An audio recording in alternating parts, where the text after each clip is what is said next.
Okay तो चलो start करते हैं यहाँ पर। सारे बच्चे ध्यान देना, ये केपीएस डूंडा का प्रीवियस ईयर का क्वेश्चन पेपर है और इसके बाद केवी का भी, और अलग अलग प्रीवियस ईयर क्वेश्चन पेपर्स है जो आज की क्लास में हम सॉल्व करेंगे। ठीक है, तो सबसे फर्स्ट क्वेश्चन जो यहाँ पर पूछा गया है, which of the following is an irrational number, इनमें से कौन सा नंबर इर्रेशनल नंबर है? तो फर्स्ट वाला नंबर इर्रेशनल है या नहीं? ये वाला नंबर इर्रेशनल नहीं है। क्यों नहीं है और कैसे नहीं है बताओ। यस करेक्ट, √12/√3 को हम √12/3 ऐसा लिख सकते हैं। कंसेप्ट ध्यान से समझते जाना। फिर ये 3 1 और 3 4 मतलब ये वाली वैल्यू कितनी हो जाएगी? √4, और √4 की वैल्यू क्या होती है? 2, और 2 कौन सा नंबर होता है? Rational number. उसके बाद नेक्स्ट नंबर जो लिखा हुआ है √18/√2, क्या हो जाएगा? ये √18/2 दैट इज इक्वल टू कितना हो जाएगा? √9, और √9 की वैल्यू कितनी हो जाती है? 3, वो भी क्या है? एक रैशनल नंबर। ये कितना होगा? √42 डिवाइडेड बाय 7, 7 1 7 6 तो कितना हो जाएगा? ये √6। √6 कैसा नंबर होता है? Irrational number. रूट के अंदर में कभी भी अगर कंप्लीट स्क्वायर नंबर नहीं आता तो वो हमेशा इर्रेशनल नंबर होता है। क्लियर ये चीज? और नेक्स्ट जो नंबर है √45/√5, उसकी वैल्यू कितनी होगी? वैल्यू कितनी आएगी ये बता दो बस। उसकी वैल्यू कितनी आ जाएगी? 3। 45/5 मतलब कितना आ जाएगा? 9, और √9 की वैल्यू कितनी हो जाती है? 3। तो फर्स्ट क्वेश्चन का ऑप्शन सी जो है वो करेक्ट होगा। सबको यहां तक क्लियर हो गया?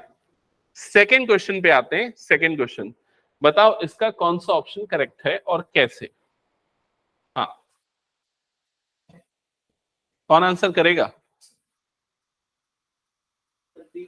ऑप्शन बी करेक्ट होगा। इसमें कौन सी प्रॉपर्टी लगेगी? a⁴m into b⁴m, we can write it as a into B whole raise to power m।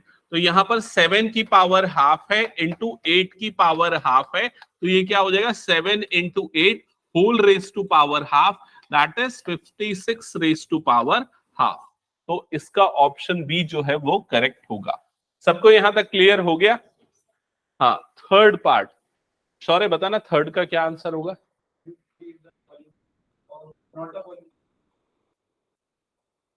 Option D बोल रहा है, और कोई? √3 is a polynomial of degree. ये पॉलिनोमियल है या नहीं पहले ये बता दो। क्यों नहीं है ये बता दो। अरे भैया, पॉलिनोमियल के लिए रूट जो है वो वेरिएबल का नहीं होना चाहिए। इसका है तो उससे कोई फर्क नहीं पड़ता। समझ में है? मैं ये चीज 10 बार बता चुका हूं कि अगर √3x+3 अगर ऐसा लिखा हुआ है, या √3 ऐसा लिखा हुआ है, तो ये पॉलिनोमियल होगा और ये पॉलिनोमियल नहीं होगा। रूट जो है वो वेरिएबल का नहीं होना चाहिए, वो कांस्टेंट का रूट हो सकता है। समझ में आ रहा है कि नहीं? पॉलिनोमियल के लिए तो यहां पर रूट देख के ये डिसाइड नहीं कर पाओगे कि वो पॉलिनोमियल है या नहीं। आपको ये देखना है कांस्टेंट का रूट है या फिर वेरिएबल का। क्लियर हुआ?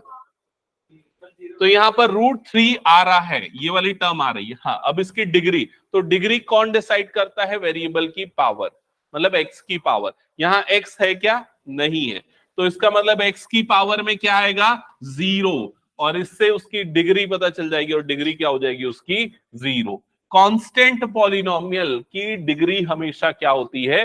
0 होती है। क्या ये क्लियर हो गया सभी को? और ये क्वेश्चन मेरे को लग रहा है कि बना पाना चाहिए, क्योंकि ऐसे मैंने बहुत सारे क्वेश्चन तुम लोगों को प्रैक्टिस करवाए हैं। चलो नेक्स्ट क्वेश्चन पे आते हैं। हाँ, question number 4। Question number 4 NCERT का ही क्वेश्चन है। पूछ रहा है कोफिशिएंट ऑफ x² क्या होगा? जिससे पूछूंगा वो आंसर करना। आंसर अपना रेडी रख लो, ठीक है? अन्वेषा, बताओ फोर्थ का आंसर क्या होगा? ABCD, option C. ओके, सबको क्लियर है? ये x² का कोफिशिएंट, तो x² के सामने में जो भी नंबर लिखा हुआ है वो क्या हो जाएगा? उसका कोफिशिएंट। नेक्स्ट क्वेश्चन, हाँ नेक्स्ट क्वेश्चन पढ़ लो एक बार, क्या लिखा हुआ है? Linear equation this has how many solution? Devvrat बताना।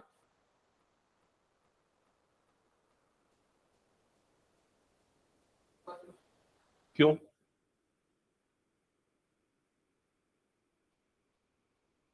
हाँ श्रेयांश बताना। शौर्य बताना। हाँ श्रेष्ठ बताना। चारों ऑप्शन सेलेक्ट कर लिए ना सब लोग? हाँ आ जाओ, यूनिक सोल्यूशन आ जाओ, अंदर आ जाओ। अनुष्का, अन्वेषा, क्यों डी? रीजन बता दो, डी क्यों? करेक्ट, एक्स की जगह पे कुछ भी डालो वाई की वैल्यू मिलती जाएगी, ऐसे हमको इनफाइनाइट वैल्यू मिलेगी। अगर एक्स की वैल्यू 0 डालूंगा तो वाई की एक वैल्यू मिलेगी, एक्स की वैल्यू 1 डालूंगा तो दूसरी वैल्यू, 2 डालूंगा तो तीसरी वैल्यू। ऐसे हम अलग अलग वैल्यूज एक्स और वाई की निकाल सकते हैं, और जितनी वैल्यूज मिलेंगी एक्स और वाई की उसको सॉल्यूशंस बोला जाता है। तो कितने सॉल्यूशन होंगे इसमें? Infinitely many solutions. Simple question है, ध्यान से समझो, ऐसे ही क्वेश्चन पूछे जाएंगे और गलत कर दोगे। क्लियर?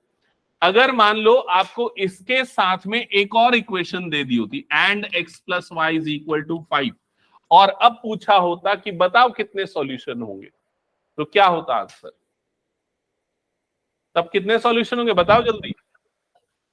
अब आपको दो इक्वेशन दे दी होती और पूछा होता find the number of solution, तो क्या होगा आंसर? तब यूनिक सॉल्यूशन होगा। समझ रहे हो? सुनो एक मिनट, जब भी एक लाइन गिवन होती है तो एक लाइन में कितने पॉइंट होते हैं बताओ? यहां पर एक लाइन में 2 पॉइंट होते हैं क्या? कितने पॉइंट होते हैं? इनफाइनाइट पॉइंट्स होते हैं, तो इसलिए उसके कितने सॉल्यूशन आएंगे? इनफाइनाइट सॉल्यूशन आएंगे। जब 2 लाइन गिवन होती है तो 2 लाइन में कितने कॉमन पॉइंट आएंगे? कॉमन पॉइंट, एक ही कॉमन पॉइंट होगा, इसलिए कितना सॉल्यूशन होगा? Unique solution. समझ में आ गया? ठीक है, ये क्वेश्चन आएगा पक्का, बता रहा हूं मैं, सारे स्कूल्स वाले बच्चे यहां पर ध्यान से समझ लेना, ऐसे एमसीक्यू में फंसोगे तुम लोग। फिर उसके बाद नेक्स्ट क्वेश्चन पे आते हैं, क्वेश्चन नंबर 6। क्या लिखा है? 2,0 is a solution of this linear equation. ये जो लिखा हुआ है 2,0, ये 2 किसकी वैल्यू है, या 2 क्या है बताओ? एक्स की वैल्यू। एक्स की वैल्यू क्या है? 2, और ये 0 किसकी वैल्यू है? वाई की।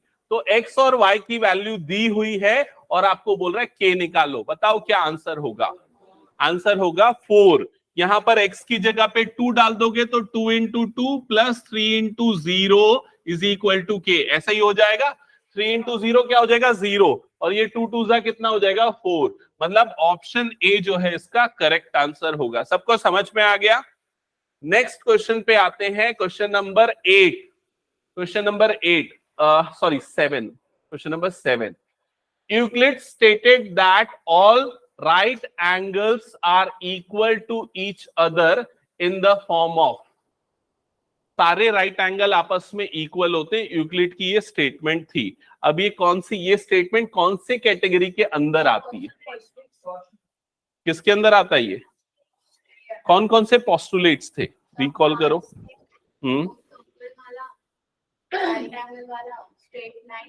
एक बार मैं रिकॉल कराता हूं, सुन लेना सारे बच्चे, एक्सियोम्स और पोस्टुलेट जो जो चीजें थी, क्योंकि ना इससे ना एक क्वेश्चन आएगा जो इसी तरह का होगा।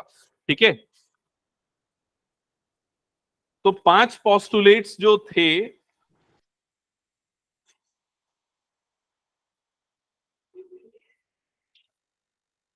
एक्सियोम्स। एक्सियोम्स देखो, एक्सियोम्स कौन कौन से थे पहले वो बता देता हूं। टोटल उसने 7 एक्सियोम्स बोले थे। Axioms are not related to geometry only. सबसे फर्स्ट क्या था? Things which are equal to the same things are equal to one another. ठीक है, सेकेंड क्या था? Equals are added to the equals, wholes are equal. Third क्या था? If equal are subtracted from equal then the reminders are equal. तो इस तरह से टोटल 7 एक्सियोम्स थे। अब पोस्टुलेट नंबर 1 क्या था? A straight line can be drawn from any point to any other point. कोई भी 2 पॉइंट से एक स्ट्रेट लाइन ड्रॉ हो सकती है। सेकेंड था a terminated line can be produced indefinitely. Third था a circle can be drawn with any point as a center and any point and any radius. और फोर्थ पोस्टुलेट था all right angles are equal. तो यहां पर ये जो लिखा हुआ है question number 7, right angles equal होते हैं, वो कौन सी कैटेगरी के अंदर आता है? पोस्टुलेट्स की कैटेगरी के अंदर। एक क्लियर है सबको? नेक्स्ट क्वेश्चन पे आते हैं, question number 7। So question number 8 क्या लिखा हुआ है? The things which coincide with one another are dash. तो इसके लिए देखो आपको एक्सियम और पोस्टुलेट याद होने चाहिए। अगर दो चीजें एक दूसरे को कोइंसाइड कर रही हैं तो वो चीजें कैसी होंगी? Are equal to one another. Correct, are equal to one another. Clear सबको ये? नेक्स्ट आ जाते हैं क्वेश्चन नंबर 9 पे। ये लाइंस एंड एंगल्स का क्वेश्चन है, तो कौन आंसर करेगा? रेडी रखना, ऑनलाइन वाले बच्चे आंसर करना, शिवानी आंसर करना। ये केपीएस डूंडा का ही क्वेश्चन पेपर है, इसलिए मैं तुमसे पूछ रहा हूं, बताओ क्या होगा 9th का आंसर?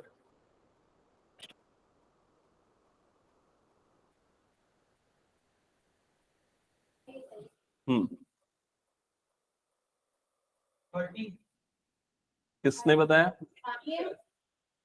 ओके चलो ठीक है, चेक करते। हाँ देखो इधर पे कैसे देखेंगे, यहां पर ये जो एंगल x बन रहा है यहां पर, ये वाला एंगल x, तो ये वाला एंगल कितना बनेगा बताओ? ये वाला एंगल भी कितना बन जाएगा? x। क्यों बनेगा ये एंगल x? क्यों बनेगा angle x? Corresponding angles. Clear हुआ सबको ये? अब ये जो दोनों एंगल बन रहे हैं, ये वाले एंगल और ये वाले एंगल, इन दोनों एंगल को कैसे एंगल बोलेंगे? Linear pair of angles. और इन दोनों का सम कितना होगा? 180 डिग्री। तो x plus 120 plus x is equal to कितना हो जाएगा?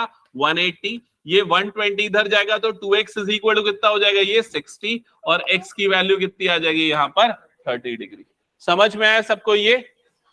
कितने बच्चे बना पाए थे बिना मेरे बताने के? तुमने बना, तुम दोनों ने बनाया था? बस 2। और कौन बनाया? अच्छा ओके, श्रेयांश, धैर्य, ओके ठीक है ठीक है। नेक्स्ट क्वेश्चन पे मूव करते हैं, question number 10। If triangle ABC is congruent to triangle PQR, then which of the following is true? Triangle ABC और ट्राइंगल PQR दोनों कॉन्ग्रुएंट है, तो कौन सा ऑप्शन इसमें से ट्रू होगा? आंसर रेडी रखो, जब मैं पूछूंगा तब बताना।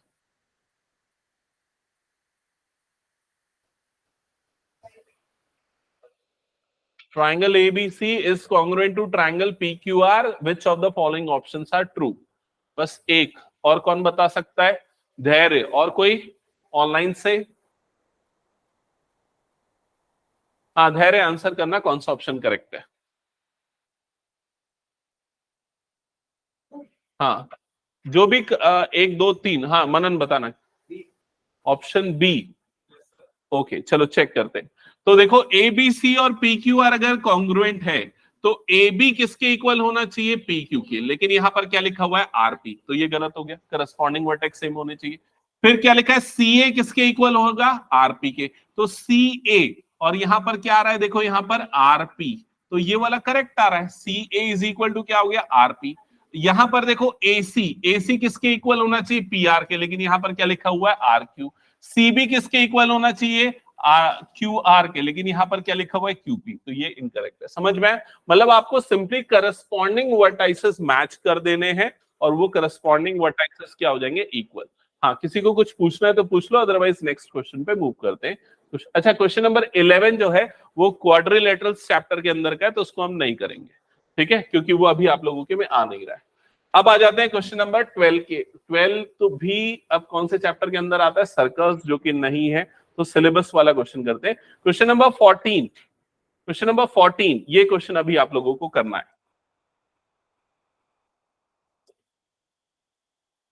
ये क्वेश्चन पेपर पिछले साल का केपीएस डूंडा का फाइनल एग्जाम का पेपर है, तो इसमें पूरा सिलेबस है। हम सिर्फ वो क्वेश्चन कर रहे हैं जो आपके हाफ ईयरली के सिलेबस में है, ठीक है। सो क्वेश्चन नंबर 14 में बोल रहा है area of triangle is 60 centimetre square, उसका बेस गिवन है और उसका एल्टीट्यूड निकालना है।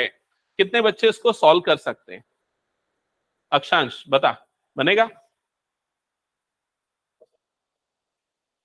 ओके हाँ बताना, जो भी ऑनलाइन में आंसर कर रहा है अनम्यूट करके। कौन सा फॉर्मूला लगेगा इसमें? Half into base into height. Correct, इसमें लगेगा area of triangle is equal to half into base into height, और एरिया ऑफ ट्राइंगल की जगह पे कितना आ जाएगा? 60 इज इक्वल टू हाफ, और बेस आपको क्वेश्चन में गिवन है, कितना गिवन है? 15 और यहाँ पर इनटू क्या हो जाएगा, ये हाइट h। अब h हाइट और एल्टीट्यूड दोनों का मतलब सेम होता है, तो 16 इंटू 2 डिवाइडेड बाय कितना हो जाएगा 15, that is equal to h। यहां से ये 15 वन जा 15 फोर जा, ये कट जाएगा, 4 टू जा कितना हो जाएगा 8 सेंटीमीटर, ये हो जाएगा एल्टीट्यूड ऑफ दैट ट्राइंगल। तो कौन सा ऑप्शन करेक्ट होगा, ऑप्शन सी। सबको क्लियर यहां तक? क्वेश्चन नंबर 15 आपके सिलेबस में इस बार नहीं है, 15 16 स्किप कर रहा हूं, 17 18 ये सारे क्वेश्चंस नहीं करने तो हटा दे रहा हूं। क्वेश्चन नंबर 19 आपके सिलेबस में है और ये question I think assertion and reasoning पे बेस्ड है, ठीक है? तो एक बार देख लो यहां पर क्या लिखा हुआ है। क्वेश्चन में ये लिखा हुआ है, असर्शन में the semi perimeter of triangle with sides 30 15 and 11 centimetre is 56। तो एक ट्राइंगल है, उसका सेमी पेरीमीटर 56 होगा, ये असर्शन है, और उसकी साइड आपको गिवन है, कितनी गिवन है, 30 15 और 11। तो बताओ असर्शन ट्रू है या नहीं? इन तीनों को ऐड करो, इन तीनों का एडिशन कितना हो जाएगा 46, और उसका डिवाइडेड बाय 2 करोगे तो कितना आएगा, वो 46 नहीं 56 आएगा ना। P इज इक्वल टू, इन तीनों का एडिशन कितना हो जाएगा 30 plus 15 plus 11, that is equals to 56। और ये क्या है, इसका पेरीमीटर है, लेकिन इसने क्या बोला है, सेमी पेरीमीटर 56 होगा। तो असर्शन ट्रू है क्या? नो नहीं सर। है। असर्शन क्या हो गया यहाँ पर, फॉल्स हो गया। क्लियर ये चीज? अब इसके बाद क्या लिखा हुआ आगे पढ़ना, semi perimeter of a triangle of side A B C is given like this. तो रीजन ट्रू है क्या, ये बताओ। यस सर, ट्रू है। यस, रीजन ट्रू है, लेकिन असर्शन क्या है, फॉल्स है। तो उसके हिसाब से जो भी ऑप्शन होगा उसको आप लोग सेलेक्ट कर लेना। तो ऑप्शंस देखो यहाँ पर कौन सा सेलेक्ट होगा। Assertion is false but reason is true. तो यहां पर ऑप्शन डी जो है वो करेक्ट आंसर होगा। सबको समझ में आया ना ये? ओके। इसके बाद क्वेश्चन नंबर 20 तो आपके सिलेबस का नहीं है, तो मैं इसको स्किप कर रहा हूं। क्वेश्चन नंबर 21 पे आ जाते हैं। क्वेश्चन नंबर 21 ये आपके सिलेबस में है, जो इस बार हाफ ईयरली के एग्जाम में। तो बताओ ये क्वेश्चन नंबर 21 कैसे सॉल्व होगा, कौन सी आइडेंटिटी अप्लाई होगी? a minus B minus C whole square, हमने वैसे आइडेंटिटी ऐसे पढ़ी है, a plus B plus C का होल स्क्वायर। क्या होता है a plus B plus C का होल स्क्वायर? कितने लोगों को याद है? देवव्रत याद नहीं है? क्यों याद नहीं है? क्या पूछ रहा है या बता रहा है? क्या पूछ रहा है? हाँ अक्षांश बता, सुमुख बता आइडेंटिटी। तुम लोगों का एग्जाम आने वाला है और तुम लोग आइडेंटिटी याद करके नहीं रखे हो। हाँ तेरे को पता है, रुक जा अभी, बस एक दो लोग को ही पता है। हाँ बताओ Anvesha. A square plus b square plus c square plus 2ab plus 2bc plus 2ca, ये होती है आइडेंटिटी।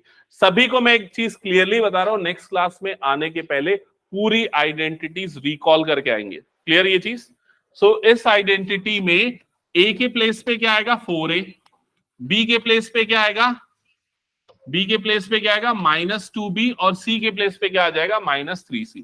तो देखो ये क्या आ जाएगा 4a का होल स्क्वायर प्लस ये क्या हो जाएगा -2b का होल स्क्वायर प्लस यहां पर क्या आ जाएगा -3c का होल स्क्वायर प्लस नेक्स्ट क्या हो जाएगा 2 टाइम्स 4a इंटू -2b। समझ में है ना क्या करना है? चलो एक्सपांड करो, सॉल्व करो, फाइनल एक्सप्रेशन लिख के बताओ क्या आएगी। समझ गए ना प्रोसेस क्या करना है?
हो गया सभी का? क्या है आंसर बताओ एक बार।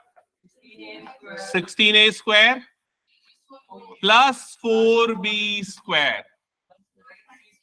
Plus 9c square minus 16ab plus 12bc minus 24ac। ये कितने लोगों का ये आंसर आया है? प्लस माइनस की गलती हटा दिया ना? ठीक है, तो हटा दो फिर इस क्वेश्चन को। ओके चलो नेक्स्ट क्वेश्चन पे मूव करते हैं। क्या वो कुछ डाउट है क्या? यही आया? हाँ चलो नेक्स्ट क्वेश्चन पे मूव करते हैं। Question number 22। क्वेश्चन नंबर 22 एक बार पढ़ लो जल्दी से, क्या लिखा हुआ है। पहले ये वाले को पढ़ लो फिर उसके बाद। Give the equation of two lines passing through the point 2,14। How many more such lines are there and why. तो पहला मेरा क्वेश्चन ये है कि कितने पॉइंट्स गिवन हैं? बताओ कौन कौन से दो पॉइंट? कितने पॉइंट गिवन है? एक ही पॉइंट गिवन है। ये जो 2,14 है ये पूरा मिलके एक पॉइंट होता है। क्लियर हुआ ये चीज? ये एक पॉइंट का कोऑर्डिनेट है। तो यहां पर x की वैल्यू कितनी है? 2 और y की वैल्यू कितनी है? 14। और आपको बोल रहा है दो लाइन की इक्वेशन आपको बतानी है जो यहां से पास हो रही है, इस पॉइंट से पास हो रही है। तो बताओ कोई भी एक बताओ। मनन बता कौन सा होगा? सुमुख बता। और कोई बता सकता है? हाँ बता श्रेयांश। हाँ 2,13 भाई पॉइंट है, लाइन की इक्वेशन पूछ रहा है। लाइन की इक्वेशन कैसे बनती है? x plus Y is equal to कुछ, x plus 2y is equal to something, ऐसे बनती है लाइन की इक्वेशन। समझ रहे हो ना? जिसमें x और y वाली टर्म होनी चाहिए। हाँ बता। अरे ऐसा नहीं ना, x plus Y is equal to 2 plus 14। तो x plus Y is equal to कितना बन जाएगा? 16। इसको बोलेंगे इक्वेशन ऑफ लाइन। समझ में आया ये चीज? क्योंकि जब हम इस इक्वेशन का ग्राफ बनाते हैं तो वो ग्राफ कैसा दिखता है? बनाया है कि नहीं ग्राफ इसका? Linear equation in two variable वाला, ठीक है। तो इसका जब हम ग्राफ बनाते हैं तो ग्राफ कैसे बनाते हैं? एक्स और वाई की वैल्यू निकाल के सॉल्यूशंस निकालते हैं, फिर उसको हम ग्राफ में प्लॉट करते हैं। तो वो ग्राफ कैसा बनता है? कुछ ऐसा बनता है। और वो क्या होती है वो ग्राफ? जो ग्राफ का जो एक्सप्रेशन होता है वो क्या होता है? बेसिकली एक लाइन। तो लाइन बनाने के लिए आपको क्या चाहिए? एक्स और वाई की एक इक्वेशन चाहिए। तो ये एक इक्वेशन बनी। और बताओ सेकेंड इक्वेशन बताओ क्या होगी? हाँ फर्स्ट इक्वेशन मैंने कैसे बनाया समझ में आया क्या? क्या किया मैंने? x प्लस वाई सिंपली कर दिया और एक इक्वेशन मिल गई, दोनों वैल्यू पुट किया। सेकेंड इक्वेशन कोई दूसरा कॉम्बिनेशन ले लो x और y का।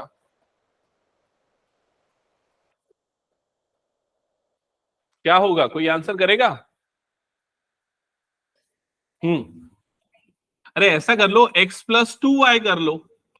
तो x की जगह पे क्या है? 2 प्लस 2, y की जगह पे कितना आ जाएगा? 14। तो क्या बनेगा? 2 प्लस 28, मतलब ये कितना हो जाएगा? 30। तो सेकेंड इक्वेशन क्या बन जाएगी? x plus 2y is equal to 30। समझ में आया? और बताओ कोई तीसरी इक्वेशन बताओ क्या बनेगा? 2x plus 3y is equal to, तो 2 और x की जगह पे क्या आ जाएगा? 2 और प्लस 3 y की जगह पे कितना आ जाएगा? 14। तो ये हो जाएगा 4। 14 3 जा कितना होता है? 42। तो ये कितना हो जाएगा? 46। So 2x plus 3y is equal to 46। ये थर्ड इक्वेशन बन गई। ऐसे कितनी इक्वेशन बन सकती है? इनफाइनाइट इक्वेशन बन सकती है। तो समझ में आया क्वेश्चन में क्या पूछा हुआ है? यस खुद से कोई भी दो इक्वेशन ले सकते हैं बिकॉज इसमें इनफाइनाइट इक्वेशन बनेगी। इसीलिए पूछा how many more such lines are there. So answer is infinite lines are there. Okay हटा दो फिर इसको। हो गया तो सभी? इसने सिर्फ दो ही पूछा है तो कोई भी दो बता दो। ठीक है आप चाहो तो ऐसा भी कर सकते हो, x minus y is equal to 2 minus 14। तो कितना हो जाएगा ये?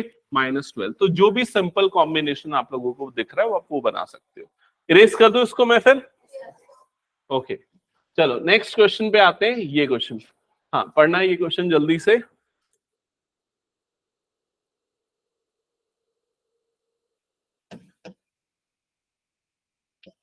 क्वेश्चन में पूछा है if the point this lies on the graph of the equation this find the value of के। पहले क्वेश्चन को अच्छे से पढ़ लो, मैं पूछता हूं फिर क्या समझ में आया। If the point this lies on the graph of equation this find the value of के। तो जो पॉइंट है, पॉइंट उसका कोऑर्डिनेट आपको दिया हुआ है, तो बताओ एक्स कोऑर्डिनेट क्या है जो पॉइंट गिवन है उसका। एक्स कोऑर्डिनेट है 2k माइनस 3, मतलब एक्स की value 2k minus 3। Y coordinate या वाई की वैल्यू k प्लस 2। यहां तक सबको क्लियर। और ये जो पॉइंट है ये कहां पर लाई कर रहा है, इस इक्वेशन के ग्राफ पे लाई कर रहा है। तो हम क्या करेंगे बताओ, क्या करेंगे बताओ देख के।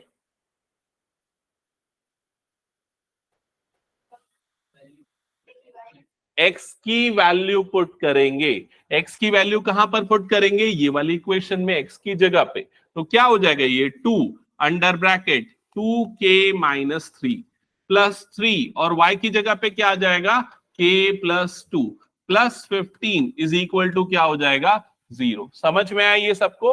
अगर कभी भी ऐसा बोलता है कि ये वाला पॉइंट इस लाइन में आ रहा है या इस इक्वेशन में आ रहा है, मतलब x और y की जो वैल्यू है उसको हम इस इक्वेशन में पुट करेंगे, जिससे हमको किसकी वैल्यू मिल जाएगी, k की। सॉल्व करो और बताओ k की वैल्यू क्या आ रही है।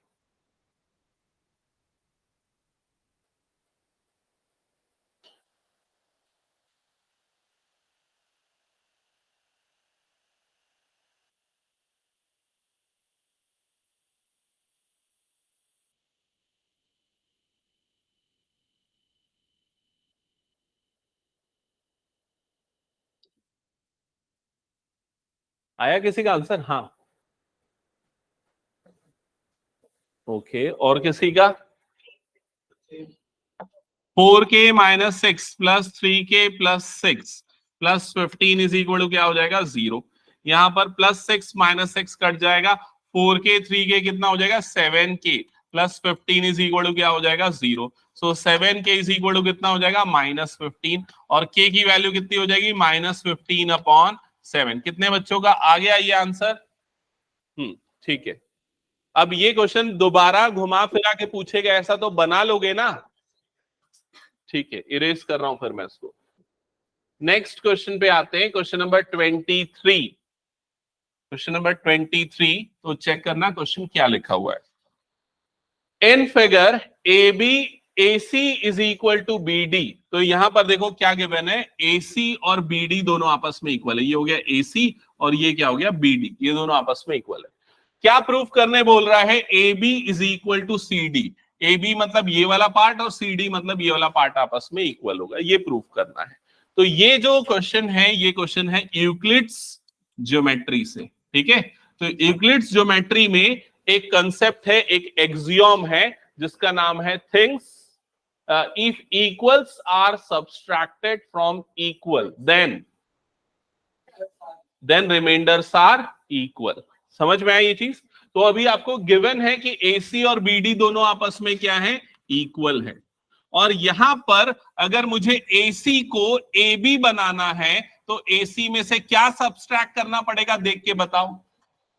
अगर मुझे AC को AB बनाना है तो क्या सब्सट्रैक्ट करना पड़ेगा, BC। और अगर मुझे BD को CD बनाना है तो क्या सब्सट्रैक्ट करना पड़ेगा, BC। तो दोनों तरफ हम क्या सब्सट्रैक्ट कर देंगे, यहां पर BC। तो लेफ्ट साइड में क्या बन जाएगा, AC माइनस BC, और राइट साइड में क्या बन जाएगा, BD माइनस BC। समझ में आया ये क्यों इक्वल हुआ? क्योंकि दो इक्वल को जब सब्सट्रैक्ट करते हैं तो रिमाइंडर भी क्या होते हैं, इक्वल एक्सियोम से। ठीक है, अब AC माइनस BC फिगर से देखो, AC माइनस BC क्या बन जाएगा, ये AB, और BD minus BD minus BC क्या बन जाएगा, CD। और यही चीज आपको प्रूफ करनी थी। क्लियर हुआ सबको ये? ठीक है, और इसके लिए एक स्टेटमेंट बस यहां पर लिखना पड़ेगा, यूक्लिड का वो एक्सियोम जो कि मैंने बताया, if equals are subtracted from equals then the reminders are equal. हटा दूं फिर इसको मैं? ओके, नेक्स्ट क्वेश्चन पे आते हैं। अगर ये क्वेश्चन पेपर तुम लोगों के एग्जाम में आता तो कितना मार्क्स मिलता, बताओ कितना मिलता? हाँ, मान लो 20 मार्क्स का पेपर है और अगर यही ऐसे ही क्वेश्चन आते तो तुम लोग खुद का असेसमेंट करो कितने मार्क्स तुम लोगों को मिल जाते। मिल जाता। आंसर तो उतना सही बता नहीं रहे हो, लेकिन चलो इसको, इस वाले क्वेश्चन को जज करो। ये क्वेश्चन आया है 2 मार्क्स के लिए। चलो देखते हैं किसको 2 में 2 मिलता है इस क्वेश्चन में।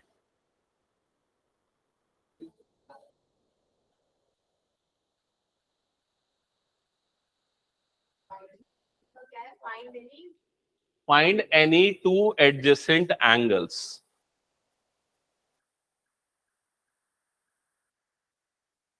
कौन कौन बता सकता है, सॉल्व कर सकता है? पहले हैंड रेस कर दो। ओके, 1 2 बना लिया तुम लोगों ने? बना लो, बना लो जल्दी से। और 1 मिनट से ज्यादा समय नहीं लगना चाहिए। 2 मार्क्स का क्वेश्चन, बहुत सिंपल क्वेश्चन है। और कौन कौन बोल रहा था 18.5? उन लोगों का मैं जल्दी एक्सपेक्ट कर रहा हूँ। कौन बोल रहा था? 0.5 आ जाए।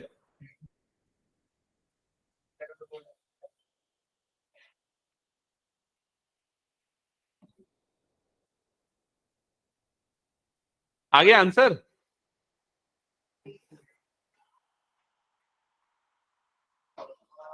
हाँ, 2 सेकंड ले लो।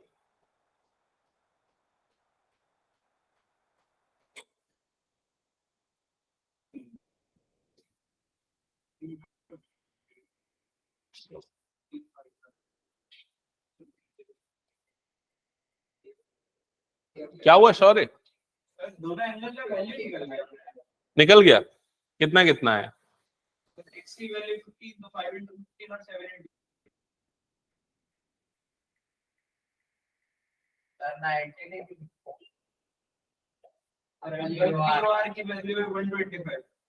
हम्म,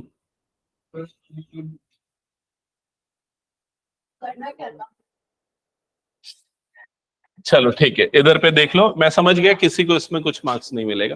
देखो इधर 2 लाइनें PQ और RS। तो पहले तो देखो तुम लोगों को ये लाइन ड्रॉ करनी चाहिए। पहले तो क्या लाइन बन गई? PQ। और दूसरी कौन सी लाइन बन गई? RS।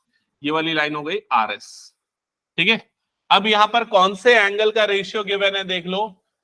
POR। तो O वाला वर्टेक्स है जहां दोनों कट कर रहे हैं। तो POR मतलब ये वाला एंगल, ROQ मतलब ये वाला एंगल। ये दोनों का रेशियो आपको दिया हुआ है। कितना दिया हुआ है? 5:7। तो ये वाले एंगल को अगर मैं 5x लूंगा तो ये वाला एंगल कितना हो जाएगा? 7x, क्योंकि रेशियो में गिवन है। अब 5x प्लस 7x सम कितना होगा? 180। तो 12x इज इक्वल टू कितना आ जाएगा? 180। और x की वैल्यू 180 अपॉन 12 कटेगा तो कितना आ जाएगा यहाँ पर? 15। तो x की वैल्यू कितनी आ गई? 15। अब x की वैल्यू को उठा के यहाँ पर रखो। 15 5 कितना हो जाएगा? 75। और यहाँ पर रखो 15 7 कितना होता है? 105। तो ये आंसर होगा आपका 55, 75 एंड 105। कितने लोगों का आया ये आंसर? मैं जब सॉल्व किया उसके बाद ही बता रहे, उसके पहले तो कोई नहीं। 15 तक आया तो 2 में 1 नंबर मिलेगा, उससे ज्यादा नहीं मिलेगा। 2 में 2 तो नहीं मिलेगा। ठीक है, इरेज कर रहा हूं फिर इसको मैं। नेक्स्ट क्वेश्चन पे मूव करते हैं अब। Next question. अच्छा, अब ये सर्कल का क्वेश्चन है, साइक्लिक पैरेललोग्राम है, तो ये सब आपके सिलेबस में इस बार नहीं है। अब 3 मार्क्स वाले क्वेश्चन पे आ जाते हैं। क्वेश्चन नंबर 26 रीड करो और बताओ इस क्वेश्चन में कितना नंबर मिलेगा? 3 नंबर मिल जाएगा। किसको मिलेगा? Find two different rational number between two irrational numbers. Find two different rational and find two different rational and two different irrational numbers between this and this. तो इन दोनों के बीच के 2 रैशनल और 2 इरैशनल नंबर्स बताने हैं।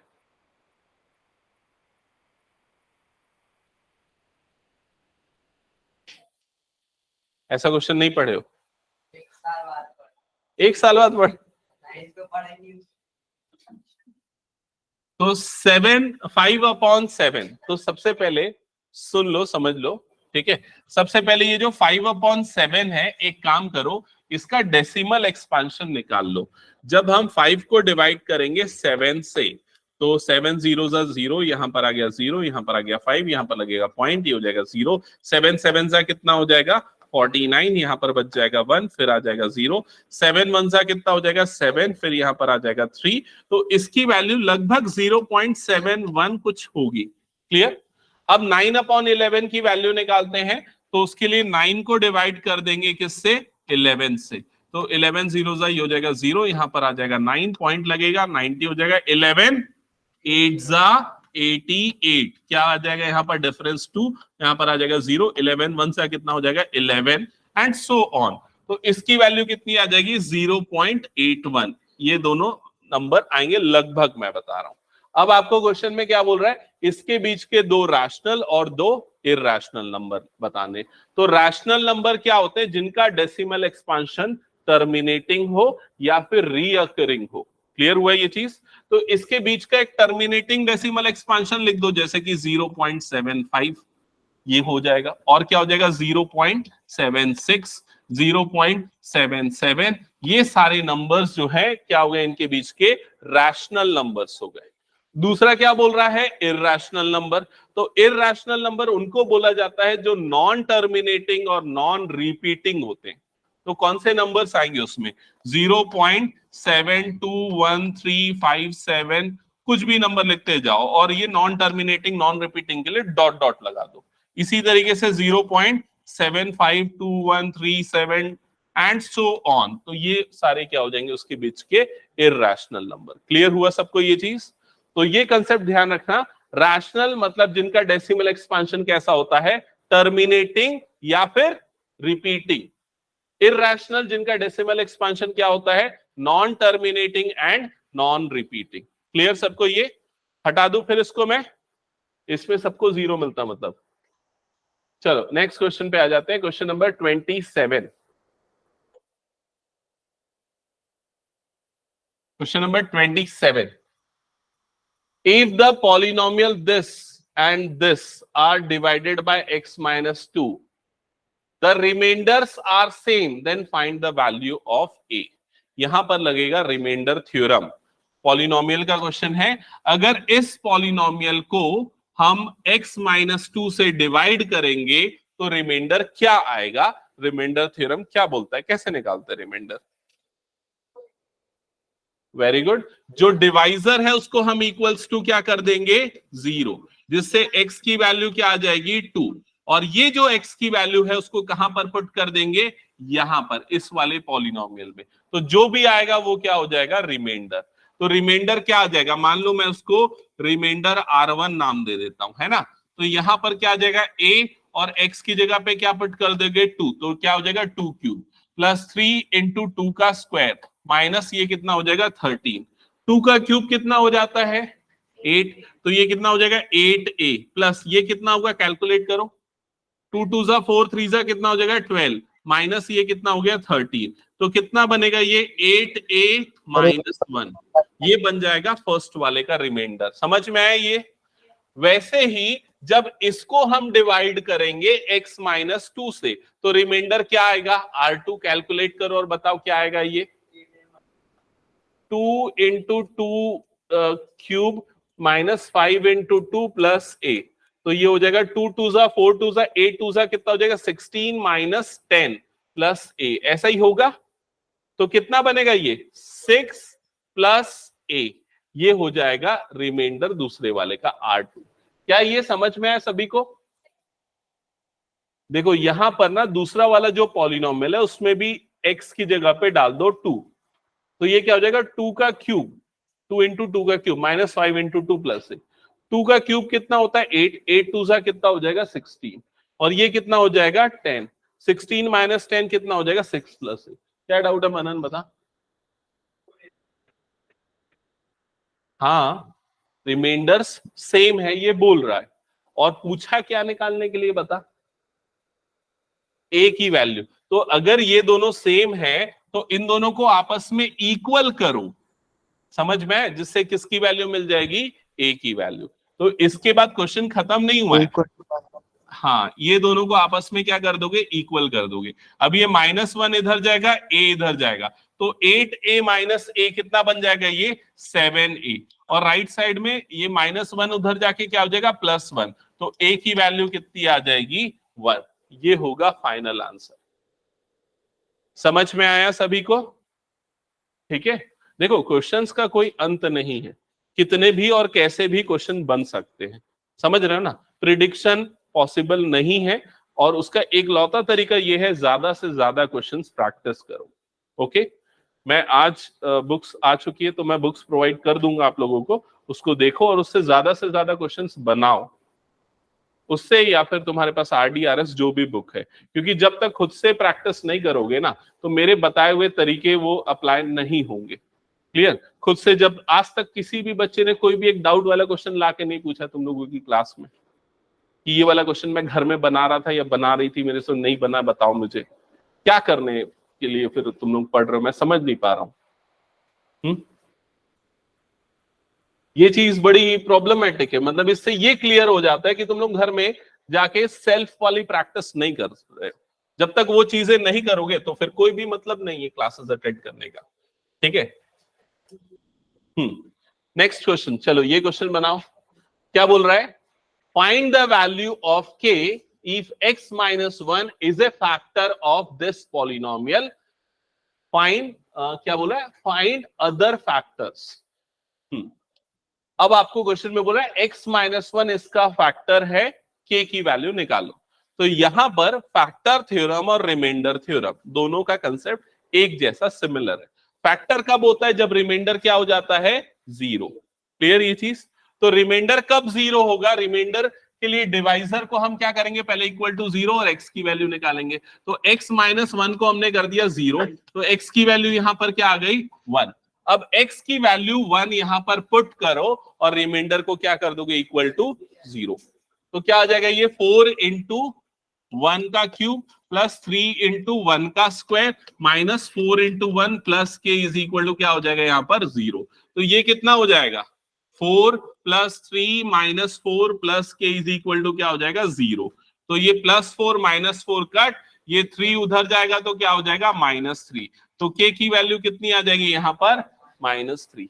समझ में आया सबको ये? फिर इसके बाद बोल रहा है बाकी फैक्टर निकालो। तो इसके लिए ना वो लॉन्ग डिवीजन मेथड वगैरह अप्लाई होगा, फिलहाल उसको हम डिस्कस नहीं करते, टाइम टेकिंग है, तो उसको हम और किसी अगली क्लास में करेंगे। ठीक है, इरेज कर दो। ये मेथड समझ में आ गया? हाँ, लॉन्ग डिवीजन इस साल मेरे ख्याल से डिलीट कर दिया है, डिलीट कर दिया ना, लेकिन कुछ स्कूल वाले पढ़ाते हैं, कुछ वाले नहीं पढ़ाते, वो स्कूल टू स्कूल डिपेंड करेगा। होम एग्जाम है, जो टीचर पढ़ा रहा है उसको ध्यान से सुना करो। ठीक है, नेक्स्ट क्वेश्चन पे आ जाते हैं। Question number 28। क्वेश्चन नंबर 28 सामने आपको दिख रहा है। अब ये बताओ कितने बच्चे इस क्वेश्चन को सॉल्व कर सकते हैं? आपको सिंपल बोल रहा है एक्स, वाई और जेड की वैल्यूज निकालनी है। हाँ चलो निकाल के बताओ। 3 मार्क्स का क्वेश्चन है, असेसमेंट कर लो कितना मिलेगा तुम लोगों को।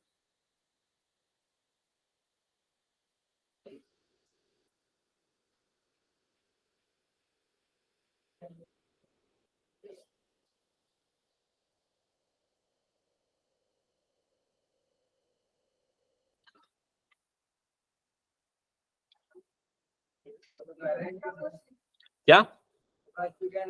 हाँ तो बन जाना क्या ना फिर तो, मेरे को तो पता है कर चुके हैं ये क्वेश्चन।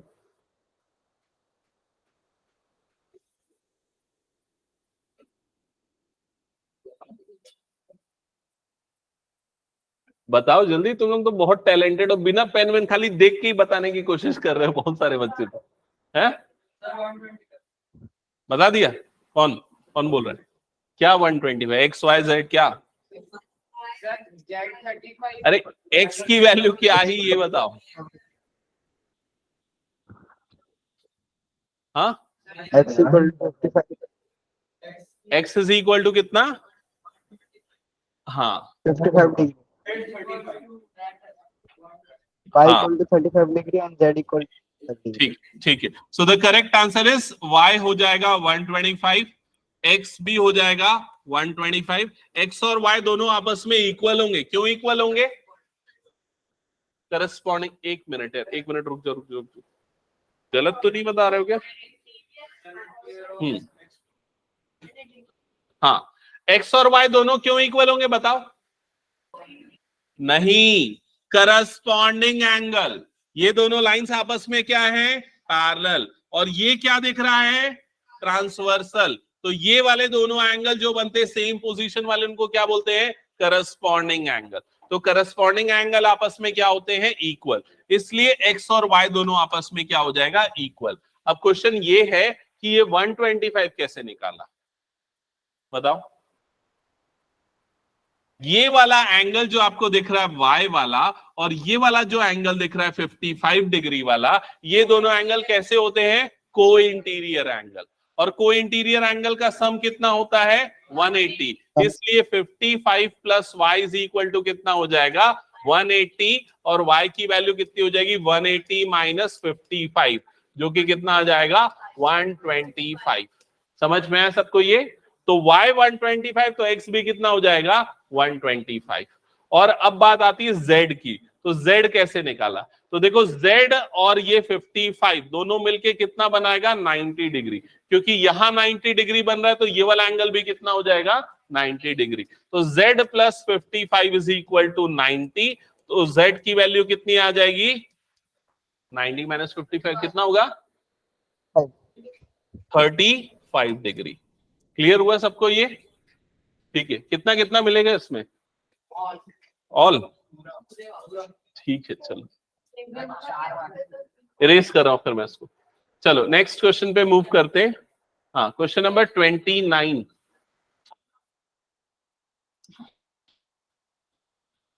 अभी एक और पेपर मैं निकाल के रखा था, केपीएस सर डूंडा का ही, और केवी का भी। वो अभी आज शायद नहीं हो पाएगा, नेक्स्ट क्लास में करेंगे हम।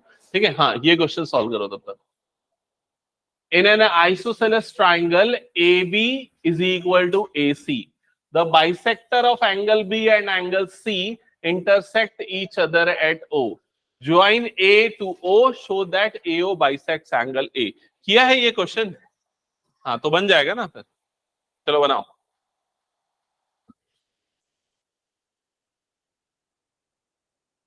देखो आज बारिश बहुत तेज हो रहा है, तो 11th वाले बच्चे नहीं आएंगे लग रहा है। आ गई क्या एक बच्ची? एक आध बच्चे आ गए। उन लोगों को कुछ होमवर्क करने दे दूंगा।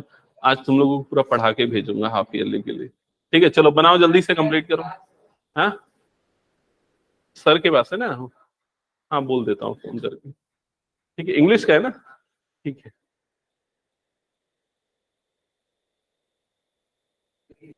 वैष्णव सर ना वो? हाँ ठीक है, गुड क्वेश्चन। बताओ क्यों लगा? करेक्ट, क्योंकि क्या होता था जब रिकॉर्डिंग में देखता था ना, तो उसमें क्या होता था, वो रिफ्लेक्शंस आते थे लाइट के।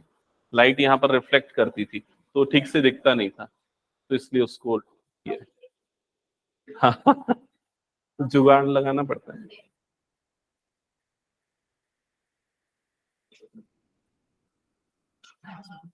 हाँ, ये बच्चों की टेस्ट कॉपी बनवाए थे उसके लिए।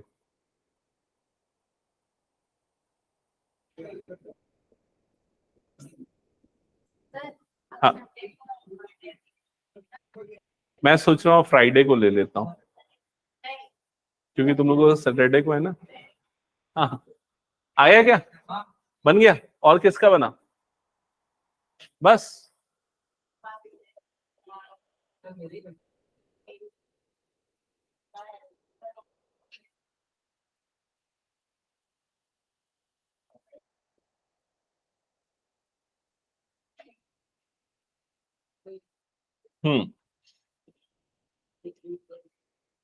क्या हो देवव्रत, बना कि नहीं बना?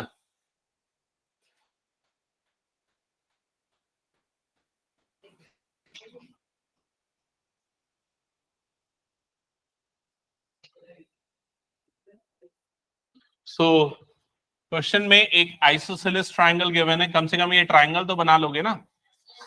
ट्राइंगल एबीसी मार्क किया, और इसमें क्या हो गया, ए बी और ए सी दोनों आपस में क्या है? इक्वल।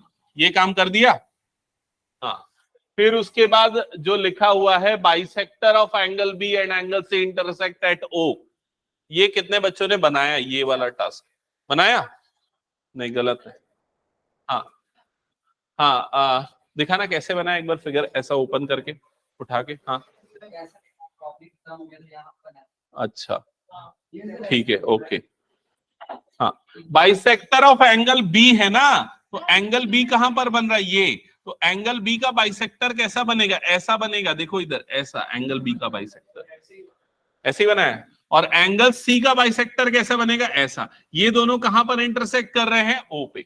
ये आपको दिया, ऐसा फिगर बनाया, कितने बच्चों ने बनाया, ये बनाया, ठीक है, ओके।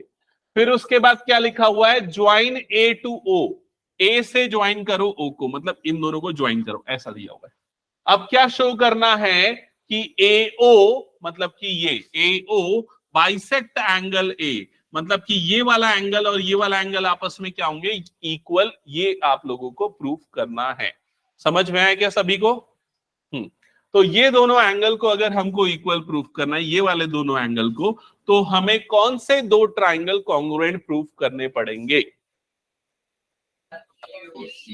ए बी ओ ये वाला और ए सी ओ ये वाला, ये दोनों ट्राइंगल को कॉन्ग्रुएंट प्रूफ करने पड़ेंगे। क्लियर सबको ये? बताओ कैसे कॉन्ग्रुएंट प्रूफ करोगे? हाँ, एओ दोनों के लिए क्या हो गया, कॉमन, ठीक है। और A B is equal to क्या हो गया यहाँ पर, ए सी, ठीक है, very good. BO is equal to CO. क्यों ये दोनों इक्वल है, बता लेकिन रीजन। हाँ, क्योंकि ये दोनों का हाफ एंगल बन रहा है, तो ये दोनों एंगल आपस में क्या हो जाएंगे, इक्वल। तो उनके अपोजिट साइड भी आपस में क्या हो जाएंगे, इक्वल। तो कौन से रूल से ये दोनों ट्राइंगल कॉन्ग्रुएंट हो जाएंगे? अरे ए क्यों लगेगा, कहीं पर भी एंगल आएगा, S S S, S S S से दोनों एंगल क्या हो जाएंगे, कॉन्ग्रुएंट। तो सीपीसीटी से ये दोनों एंगल आपस में क्या हो जाएगा, इक्वल। और प्रूफ हो जाएगा कि एओ उसको क्या कर रहा है, बाइसेक्ट कर रहा है। समझ में आया सभी को ये? ओके, इरेज कर रहा हूं फिर इसको मैं। ये सारे क्वेश्चंस जितने भी आज मैंने बताए हैं ना, ये पूरे के पूरे सॉल्व करके लाने हैं सभी को, ठीक है। मैं अभी रिकॉर्ड कर लिया हूं सेशन पूरा, तो अगर किसी ने ठीक से नोट डाउन नहीं किया, क्वेश्चन नहीं है, ये वाला बहाना मैं नहीं सुनूंगा। रिकॉर्डिंग आज मैं भेज दूंगा ग्रुप में, तो वो सारा आप लोग कंप्लीट करके लेके आओगे, मैं होमवर्क चेक करूंगा। क्लियर सबको ये? इसके बाद और भी कुछ क्वेश्चन है। देखो ये वाले क्वेश्चंस हैं, कौन से चैप्टर के क्वेश्चन है, दिख रहा है ना, कौन से चैप्टर के क्वेश्चन है? चैप्टर 1 नंबर सिस्टम के रैशनलाइज करने वाले क्वेश्चंस। ये क्वेश्चन आए हुए 4 मार्क्स के लिए। क्लियर हुआ ये चीज? ठीक है, तो ये हम अगली क्लास में फिर आगे कंटिन्यू करेंगे ऐसे क्वेश्चंस। ये तो पूरा 80 मार्क्स का पेपर है। ये मैं एक बार बता दूं कौन सा, ये फुल पेपर है।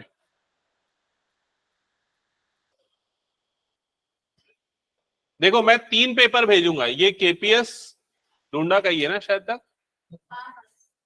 ढूंढा का ही होगा शायद, ठीक है। 22-23 लास्ट ईयर का क्वेश्चन पेपर है, पूरा 80 मार्क्स का पेपर है। एक क्वेश्चन ये, एक पेपर ये भेजूंगा, और बता रहा कौन सा पेपर भेजूंगा। ये वाला पेपर है, ये वाला पेपर मेरे ख्याल से टर्म 1 का पेपर है, या किसी का भी पेपर होगा ये, ठीक है। लेकिन ये वाला पेपर भी केपीएस का ही है शायद तक। हाँ, तो तुम कौन से स्कूल में हो? एमवीएम ना, हाँ, तुम भी लेके आ जाना, उसको भी सॉल्व करेंगे। ये वाला क्वेश्चन पेपर भी भेजूंगा, इसमें जितने बने बनाना। और तीसरा पेपर जो है ना, ये वाला पेपर है केवी का 22 का, ईयर 22 का, पूरा मल्टीपल चॉइस क्वेश्चन है इसमें, ठीक है।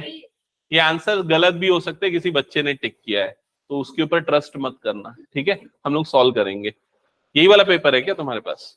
ओके, ठीक है। सो मैं ये पेपर सेंड कर रहा हूँ, ये सारा होमवर्क करना है, और आज का क्लास का कराया हुआ। एंड करते हैं आज की क्लास। Thank you. किसी को कुछ डाउट है तो पूछ लो, ऑनलाइन वाले बच्चे। No sir.